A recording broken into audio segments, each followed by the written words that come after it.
we'll guide you through how to use keyboard shortcuts in Gmail. If you find this helpful, consider subscribing and liking the video. First, open your browser and go to gmail.com. Make sure you're signed in to your account. Once you're on the Gmail home screen, look for the gear icon in the top right corner and click on it. From the drop-down menu, select See All Settings. This will take you to the Settings page where you'll see several tabs at the top. Click on the one labeled General. In the General Settings, find the option for Keyboard Shortcuts. Click Enable next to it, and then scroll down to the bottom of the page and hit Save Changes. Your Gmail will refresh, and now you'll be able to use custom keyboard shortcuts.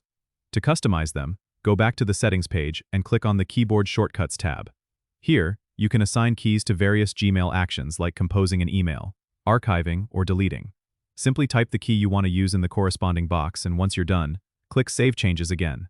Now you can navigate Gmail more efficiently with your own personalized shortcuts. Remember, some default shortcuts like C for compose or E for archive are already set up, so you might want to review existing ones before making changes.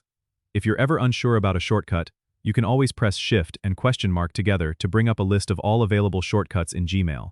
This feature is super helpful to quickly access your emails and manage them without having to rely solely on your mouse.